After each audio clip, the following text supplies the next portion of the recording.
Qu'est-ce que Dieu nous a dit? Hébreux 6, 1-20.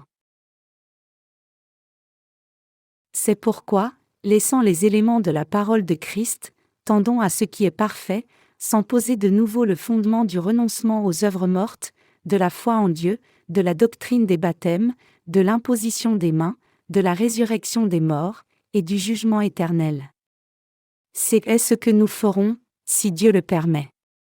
Car il est impossible que ceux qui ont été une fois éclairés, qui ont goûté le don céleste, qui ont eu part au Saint-Esprit, qui ont goûté la bonne parole de Dieu et les puissances du siècle à venir, et qui sont tombés, soient encore renouvelés et amenés à la repentance, puisqu'ils crucifient pour leur part le Fils de Dieu et l'exposent à l'ignominie. Lorsqu'une terre est abreuvée par la pluie qui tombe souvent sur elle, et qu'elle produit une herbe utile à ceux pour qui elle est cultivée, elle participe à la bénédiction de Dieu, mais, si elle produit des épines et des chardons, elle est réprouvée et près d'être maudite, et on finit par y mettre le feu. Quoique nous parlions ainsi, bien-aimés, nous attendons, pour ce qui vous concerne, des choses meilleures et favorables au salut. Car Dieu n'est pas injuste, pour oublier votre travail et l'amour que vous avez montré pour son nom, ayant rendu et rendant encore des services aux saints.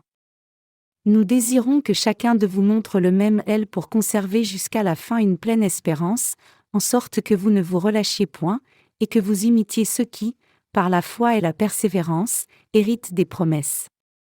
Lorsque Dieu fit la promesse à Abraham, ne pouvant jurer par un plus grand que lui, il jura par lui-même, et dit, « Certainement je te bénirai et je multiplierai ta postérité. » Et c'est ainsi qu'Abraham, ayant persévéré, obtint l'effet de la promesse. Or les hommes jurent par celui qui est plus grand qu'eux, et le serment est une garantie qui met fin à tous leurs différends. C'est pourquoi Dieu, voulant montrer avec plus d'évidence aux héritiers de la promesse l'immutabilité de sa résolution, intervint par un serment, afin que, par deux choses immuables, dans lesquelles il est impossible que Dieu mente, nous trouvions un puissant encouragement, nous dont le seul refuge a été de saisir l'espérance qui nous était proposée. Cette espérance, nous la possédons comme une encre de l'âme, sûre et solide, elle pénètre au-delà du voile, là où Jésus est entré pour nous comme précurseur, ayant été fait souverain sacrificateur pour toujours, selon l'ordre de Melchizedek. Pourquoi devons-nous fortifier le fondement de notre foi? Nous pouvons trouver la réponse à cette question dans le passage des Écritures d'aujourd'hui tiré de Hébreux 6, 1-20. Les versets 1 à 8 de la lecture des Écritures d'aujourd'hui nous enseignent qu'alors que nous menons nos vies de foi, nous devons poser un fondement de la foi parfait au sujet du baptême, de la résurrection des morts, et du jugement éternel peu importe la maturité ou jeunesse de notre foi. En d'autres termes, nous tous qui croyons en Jésus comme notre Sauveur devons être ancrés dans un fondement ferme de la foi. Qui est Jésus-Christ? Il est notre Sauveur et Dieu lui-même qui a créé l'univers. Il est absolument impératif que nous ayons au moins la connaissance basique de l'évangile de l'eau et de l'esprit pour vivre notre foi. Si nous croyons autrement en Jésus sans compréhension correcte de cet évangile authentique, alors nous serons dans les soucis et serons finalement ruinés. Même si nous devions croire en Jésus-Christ pendant une décennie, sans la connaissance de l'évangile de l'eau et de l'esprit, notre foi s'écroulera à la fin. Qui est Jésus-Christ? Il est le Fils unique de Dieu le Père, et notre Sauveur. Il est Dieu lui-même qui a créé l'univers, nous a fait, et nous a sauvés de tous nos péchés. C'est pour cela que nous disons que Jésus-Christ est notre Sauveur et notre berger. Il est votre Sauveur et votre berger. Cette reconnaissance est absolument importante. Comment Jésus-Christ nous a-t-il sauvés quand il est venu sur la terre? Né sur la terre par le corps de la Vierge Marie pour nous sauver nous humains, Jésus-Christ est devenu notre Sauveur en étant baptisé par Jean-Baptiste pour porter tous nos péchés, mourant à la croix pour être condamné à notre place, et ressuscitant d'entre les morts. Jésus est notre Sauveur et pour nous sauver de tous nos péchés, il a accepté les péchés du monde par son baptême, tout comme les boucs émissaires de l'Ancien Testament devaient porter les péchés des Israélites par l'imposition des mains du souverain sacrificateur. Donc de la même façon que les animaux sacrifiés de l'Ancien Testament devaient accepter les péchés du peuple d'Israël par l'imposition des mains puis mourir à leur place pour ces péchés, Jésus a pris tous nos péchés par son baptême, est mort à la croix à notre place, puis est ressuscité des morts. C'est ainsi que Jésus nous a sauvés complètement, et nous devons saisir cette expiation de nos péchés clairement. C'est aussi très important de réaliser clairement ici que nous avons une résurrection qui nous attend maintenant que nous sommes vraiment sauvés, mais si nous trahissons la justice de Dieu en dépit d'avoir reçu la rémission des péchés, nous serons alors condamnés pour nos péchés. Ainsi, le fondement de notre foi devrait être bâti parfaitement avec l'évangile de l'eau et de l'esprit. Lisons les versets 1 et 2 du passage des Écritures d'aujourd'hui. C'est pourquoi, laissant les éléments de la parole de Christ, tendons à ce qui est parfait, sans poser de nouveau le fondement du renoncement aux œuvres mortes, de la foi en Dieu, de la doctrine des baptêmes, de l'imposition des mains, de la résurrection des morts, et du jugement éternel. Hébreux 6, 1, 2. Ce passage ne signifie pas que nous ne devions plus parler de la façon dont nous avons été sauvés de tous nos péchés, mais il signifie que nous devrions poser un fondement ferme de la foi puis vivre notre foi. Autrement dit, l'auteur de l'Épître aux Hébreux nous exhorte à poser un parfait fondement de la foi et à venir avec assurance dans la présence de Dieu par une foi parfaite.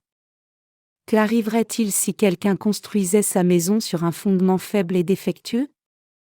La maison pencherait d'un côté et pourrait même s'écrouler. Ici dans le passage des Écritures d'aujourd'hui, l'auteur des Hébreux parle aux croyants en l'évangile de l'eau et de l'esprit dont le fondement de la foi est toujours instable, leur disant, qui est Jésus-Christ ?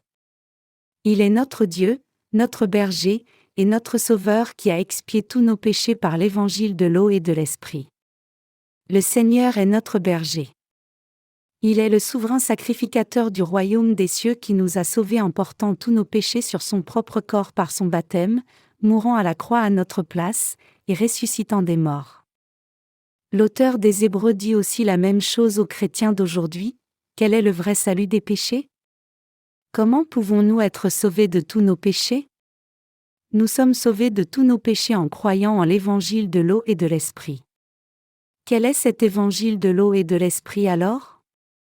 C'est l'évangile du salut qui proclame que le Fils de Dieu nous a sauvés en venant sur la terre, prenant tous nos péchés une fois pour toutes en étant baptisé par Jean-Baptiste, mourant à la croix, et ressuscitant d'entre les morts. Ainsi, le Seigneur a accompli notre salut parfaitement.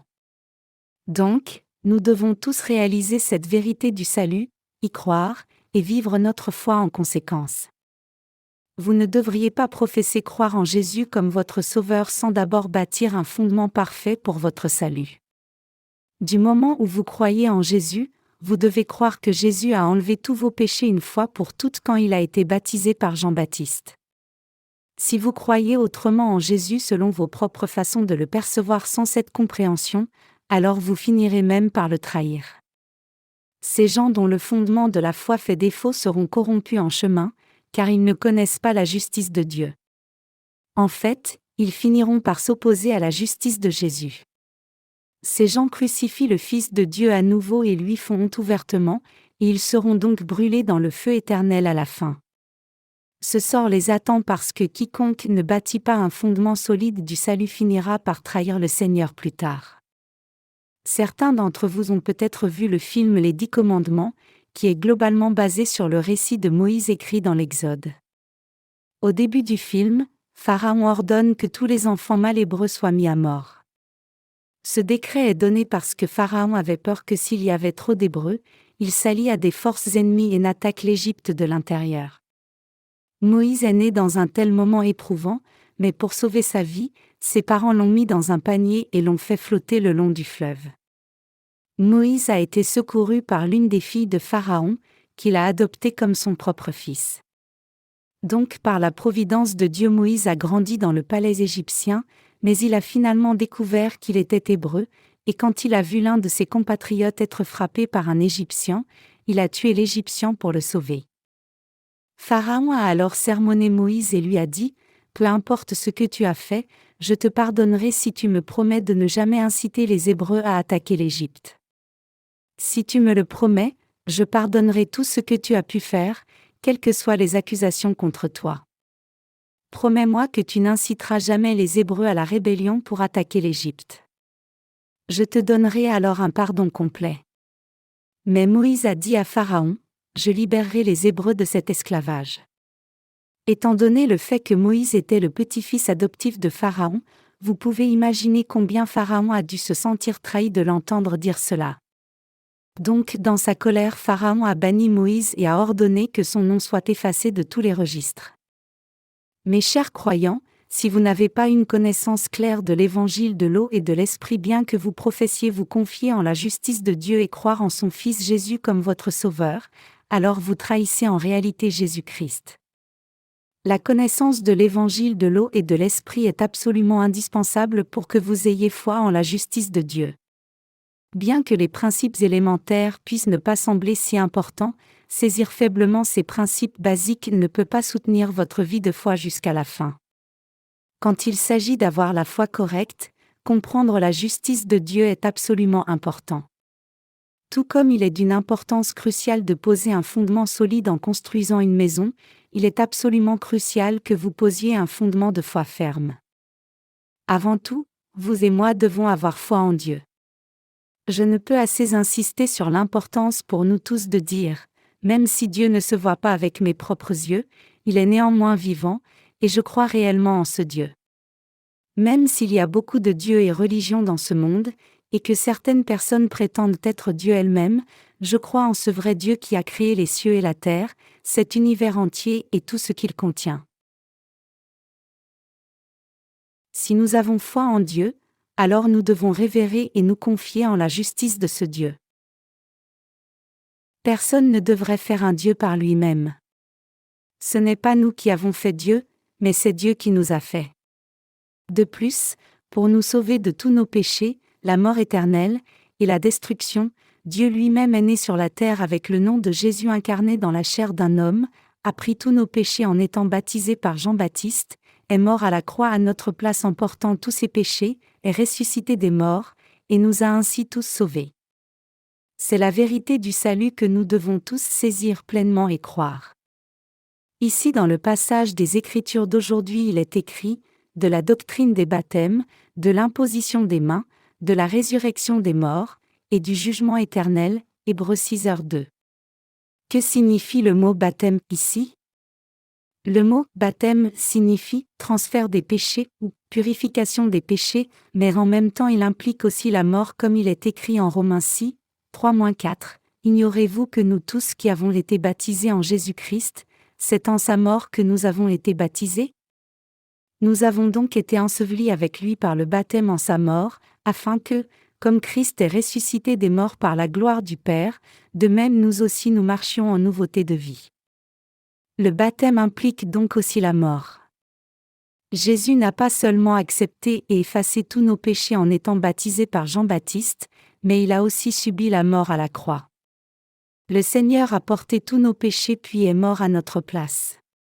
C'est pour cela que le livre des Hébreux parle de baptême. À cause de la chute des premiers êtres humains, Adam et Ève, chacun doit mourir un jour. À moins de mourir une fois pour vos péchés avec Jésus-Christ et être ramené à la vie avec ce Seigneur, vous ne pouvez pas naître de nouveau.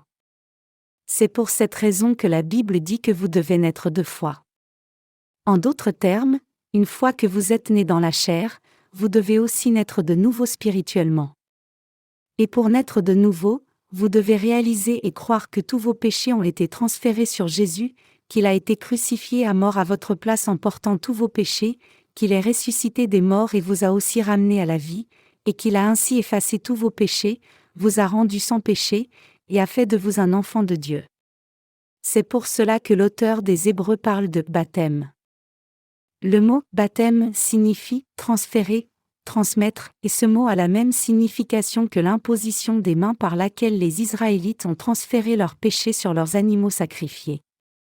Il est absolument important que vous saisissiez ici clairement que tout comme les animaux sacrifiés de l'Ancien Testament acceptaient les péchés du peuple d'Israël par l'imposition des mains et mouraient à leur place, le Seigneur a aussi accepté tous vos péchés par son baptême puis est mort à la croix à votre place. En acceptant tous vos péchés et les miens par son baptême et mourant à la croix à notre place, Jésus a porté toute notre condamnation. Mais il reste toujours la résurrection des morts, c'est-à-dire que chacun sera ramené à la vie.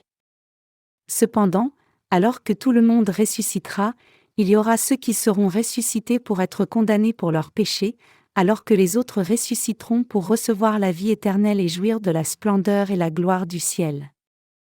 Certaines personnes, dans leur ignorance de l'évangile de l'eau et de l'esprit, décrivent cela comme la réincarnation. C'est ce que disent les bouddhistes, disant que ceux qui mènent une vie vertueuse sont réincarnés comme des êtres plus élevés alors que ceux qui font le mal dans leur vie sont réincarnés comme des méchants. Donc, d'une certaine façon, même les bouddhistes savent que chacun est ramené à la vie d'une certaine façon. Le problème cependant, c'est qu'ils pensent cela à tort parce que leur compréhension est incomplète et erronée. Même ceux qui ne croient pas en la justice de Dieu seront ramenés à la vie pour être punis de mort éternelle au jour du dernier jugement. Dieu les ressuscitera tous, mais seulement pour les jeter dans le feu de l'enfer. Par contre, ceux qui ont reçu la rémission des péchés seront ramenés à la vie pour prendre part à la bonne résurrection, c'est-à-dire pour obtenir la vie éternelle.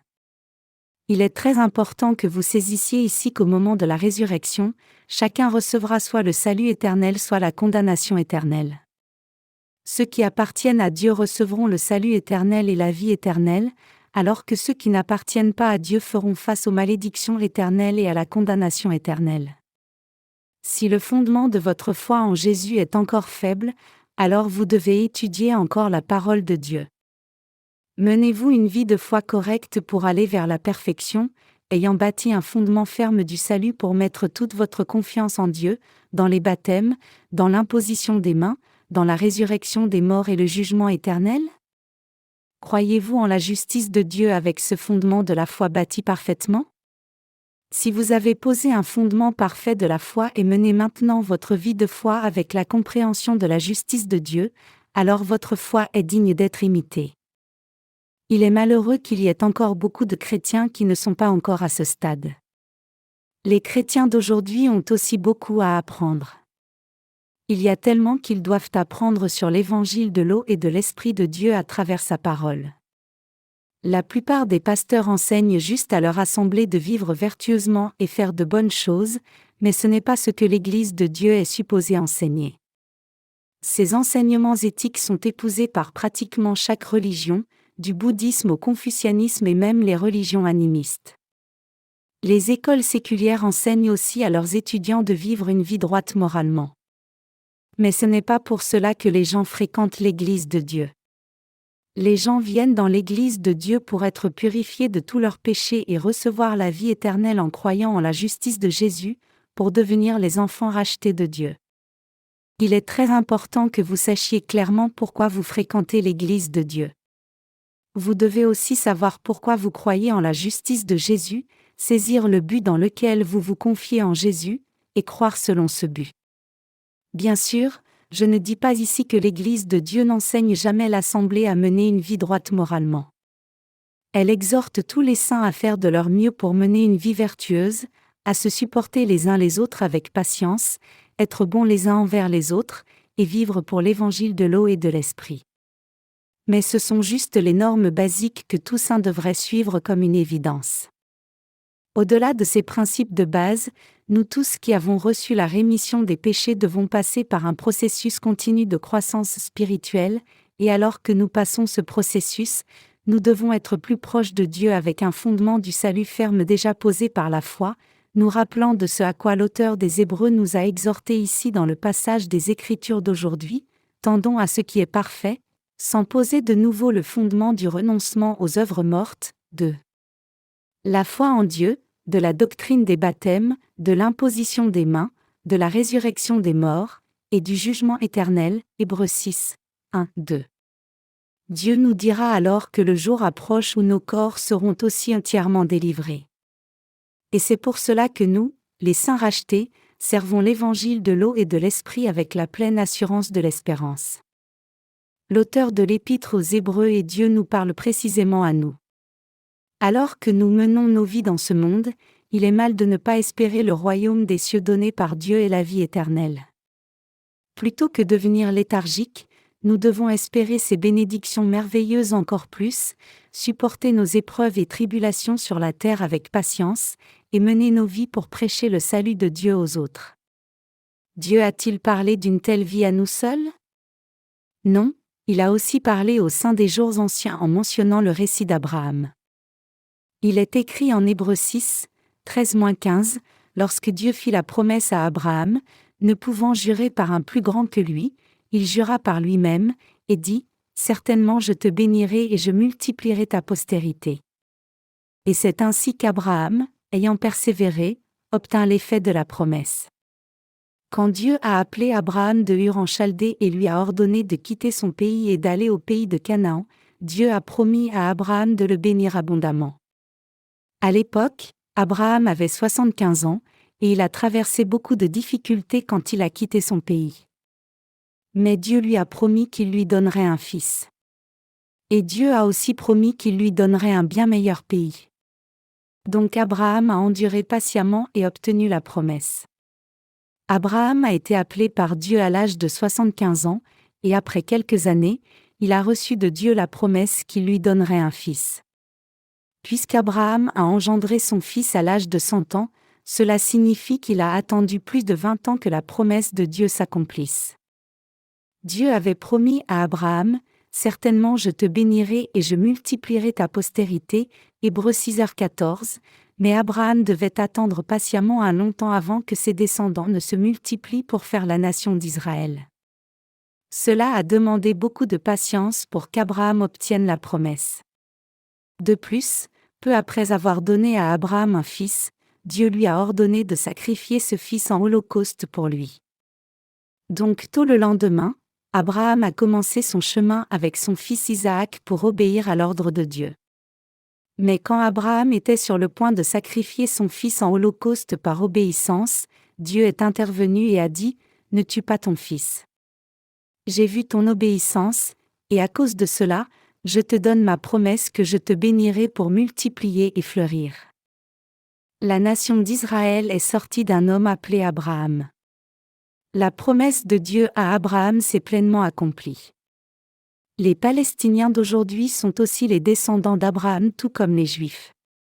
Le nom Israël était dérivé du récit de Jacob dans la Bible. Le mot « Israël » signifie « celui qui a lutté avec Dieu et vaincu ». Il a reçu ce nom parce qu'il s'était battu contre un ange, qui était en réalité Dieu lui-même, jusqu'au matin même s'il était faible. L'ange dit alors à Jacob, « Laisse-moi partir. Ton nom ne sera plus Jacob, mais Israël. Tu as lutté avec Dieu et gagné. Je ne peux résister à te bénir et veiller sur toi. À partir de maintenant tu ne seras plus Jacob mais Israël. » Donc, quand nous parlons du peuple d'Israël aujourd'hui, nous parlons en fait des descendants de Jacob. Les descendants d'Abraham viennent d'une lignée particulière distincte des gentils. De même, vous et moi sommes aussi particuliers.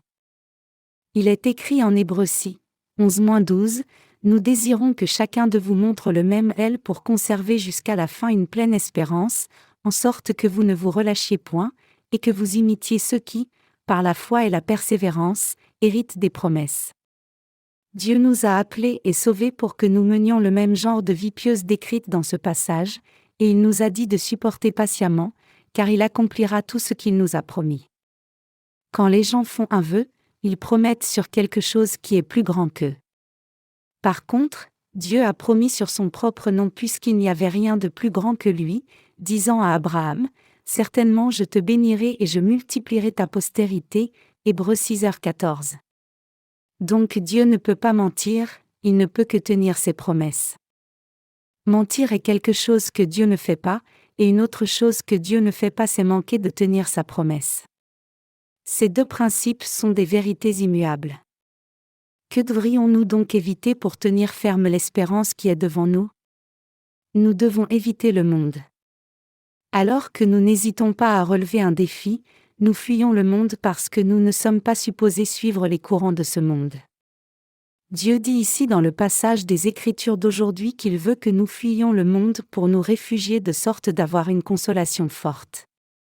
La Bible dit aussi, Nous la possédons comme une ancre de l'âme, sûre et solide, elle pénètre au-delà du voile, là où Jésus est entré pour nous comme précurseur, ayant été fait souverain sacrificateur pour toujours, selon l'ordre de Melchizedek, Hébreux 6, 19-20. Si nous supportons encore un peu, nous irons dans le royaume des cieux, jouirons de la vie éternelle, et recevrons gloire et splendeur. Il est écrit ici que nous avons cette espérance comme une ancre de l'âme, sûre et solide, qui nous permet d'entrer dans la présence de Dieu au-delà du voile. Notre Dieu nous a promis que si nous croyons en l'évangile de l'eau et de l'esprit, il nous donnera la rémission des péchés, nous garantira le royaume des cieux, fera de nous ses propres enfants, répandra sur nous sa vie éternelle, et nous bénira par la résurrection et le bonheur éternel. C'est une vérité immuable, car c'est la promesse que Dieu a faite à tous ceux qui croient en l'évangile de la rémission des péchés. C'est pour cela que nous disons que nous allons entrer dans le royaume de Dieu grâce à notre Seigneur. Hébreux 6h20 dit, Jésus est entré pour nous comme précurseur, ayant été fait souverain sacrificateur pour toujours, selon l'ordre de Melchizedek. Ce passage signifie que puisque notre Seigneur est venu sur la terre, a porté tous nos péchés en étant baptisé, est mort à la croix, est ressuscité d'entre les morts, puis est monté dans le royaume de Dieu, tous ceux qui croient en Jésus-Christ entreront aussi dans le royaume de Dieu tout comme le Seigneur y est entré. C'est une vérité immuable éternellement. C'est un fait immuable. Aussi longtemps que nous croyons en l'évangile de l'eau et de l'esprit, il est impossible de ne pas entrer dans le royaume des cieux même si nous ne le voulons pas. Contrairement, si nous ne croyons pas en cet évangile authentique, il nous est impossible d'entrer dans le royaume des cieux peu importe combien nous désirons le faire. C'est pour cela qu'il est si important que nous posions tous un fondement parfait du salut pour entrer au ciel. Jésus-Christ nous a non seulement sauvés parfaitement, mais il a aussi tout préparé à la perfection pour que nous puissions entrer dans le royaume des cieux. C'est par l'évangile de l'eau et de l'esprit que le Seigneur nous a sauvés, et je ne peux suffisamment insister sur l'importance pour nous tous de croire de tout cœur en cet évangile parfait, au salut parfait donné par Dieu et la vie éternelle, à ses bénédictions parfaites, et à la résurrection parfaite, et à supporter patiemment par la foi avec la pleine assurance de l'espérance jusqu'au jour où nous entrerons dans le royaume du Seigneur. Il n'y a qu'une chose que nous devons éviter en vivant sur cette terre, et c'est le monde. À moins de fuir le monde, nous finirons marqués par lui, et une fois que nous sommes marqués par le monde, c'est la fin pour nous. Un exemple typique en est Lot, le neveu d'Abraham. Bien que Lot ait été sauvé, il voulait aller dans le monde et sa foi a été ruinée par conséquent. Ses descendants, les Moabites et les Ammonites, Genèse 19, 30-38, se sont ensuite opposés à Dieu. Par contre, les gens de foi comme Abraham sont restés loin du monde séculier, ils ne l'ont pas fait parce qu'ils étaient lâches, mais ils sont restés éloignés parce qu'ils n'étaient pas supposés se laisser marquer par le monde. Nous sommes enfants de Dieu. Nous croyons en la justice de Jésus-Christ. Certaines personnes ont abandonné leur foi en cette justice du Seigneur pour différentes raisons, mais pensez-vous aussi que le salut que nous avons reçu soit si indigne ? Ce salut que Dieu nous a apporté par sa propre justice est-il si bon marché ? Est-il si insignifiant ? Non, le salut que le Seigneur nous a donné est si précieux que nous ne pouvons l'échanger pour rien au monde, même si le monde entier nous était offert en retour. Est-il donc si banal de servir la justice de Dieu ? Non, servir la justice de Dieu est plus digne que tout effort humain qui ait jamais été fait dans l'histoire entière de la race humaine, de loin plus important que monter sur la lune. Même si ce ministère de service de Dieu peut sembler banal à première vue, c'est en fait extrêmement important. Y a-t-il quelqu'un qui mène une vie qui soit plus digne que cette vie qui est menée pour servir les autres ? Non, il n'y a personne qui mène une vie plus digne que nous. Nous servons l'évangile de l'eau et de l'esprit de tout cœur, mais les gens ne nous donnent aucune reconnaissance. Au contraire, beaucoup ne font que continuellement nous discréditer nous croyant en l'évangile de l'eau et de l'esprit. Mais est-ce si indigne pour nous de servir l'évangile de l'eau et de l'esprit ? Non, bien sûr que non. Je n'ai pas de respect pour quiconque manque de reconnaître l'importance de servir le Seigneur. Ces gens sont si insensés qu'après les avoir exhortés quelquefois, j'abandonne. Ce n'est pas digne de perdre mon temps sur ces gens-là. Qu'en est-il de vous alors? Que pensez-vous être plus digne, vous servir vous-même ou servir l'évangile de l'eau et de l'esprit? Bien sûr, il est de loin plus digne de servir Dieu, car son évangile et sa justice sont de loin plus précieux que quoi que ce soit. En dépit de cela, dans le passé il y avait des gens dans notre Église qui ont abandonné leur foi et sont partis dans le monde pour vivre juste pour leur chair, disant qu'ils n'étaient pas fous. Et ils ont fait cela même si nous leur avions prêché l'évangile de l'eau et de l'esprit, leur avons donné l'occasion de servir l'évangile, et leur avons ouvert la voie pour mener une vie vraiment digne. Tristement, ces gens ont fini par faire la pire erreur de leur vie. Mes chers croyants, nous faisons maintenant quelque chose qui est de loin plus grand que ce que tout héros aurait jamais fait. Nous sauvons les âmes perdues du monde entier. Même le plus grand héros de tous les temps ne pourrait rien accomplir d'autre que des choses charnelles, alors que nous travaillons pour sauver les âmes perdues de par le monde entier. Et nous savons que ce que nous faisons est si précieux que nous ne pouvons échanger notre travail contre rien d'autre. Je suis extrêmement fier de notre travail, et je suis certain que vous êtes aussi fiers de ce que vous faites. Bien sûr, il peut y avoir quelques personnes ici qui ne sont pas fières de notre travail, mais si elles savaient combien ce travail est important, elles en seraient aussi fières. Si vous aimez le monde et voulez quitter l'Église, je ne vous arrêterai pas. Quiconque veut aller dans le monde partira quoi que je fasse. Après tout, ce n'est pas comme si vous restiez dans l'Église juste parce que je vous demanderais de rester. Au contraire, essayer de vous empêcher de quitter l'Église ne fera que vous donner encore plus envie d'aller dans le monde.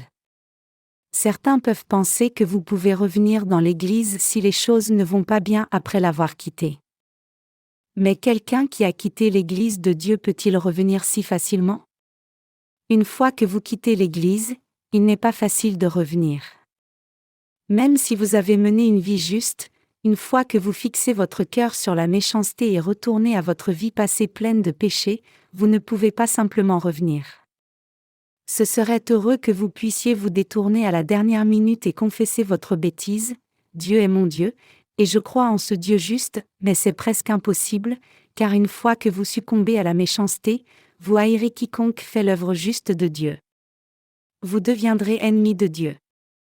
Quelque chose de mal va monter en vous de votre cœur et vous faire haïr les saints sans raison, vous opposer à eux sans raison, et les considérer comme vos ennemis sans raison.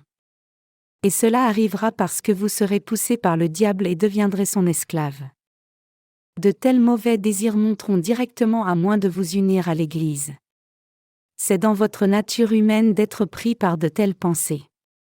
Il est donc absolument crucial pour vous de réaliser et croire avec reconnaissance que Dieu a fait toute œuvre de salut pour nous à la perfection, pour que les condamnés soient sauvés et que les méchants fassent son œuvre précieuse. Mais si vous ne voulez toujours pas faire l'œuvre de Dieu dans son Église, alors vous devriez partir. Par hasard, êtes-vous malheureux dans l'Église de Dieu pour une raison? Trouvez-vous insupportable d'avoir affaire aux saints?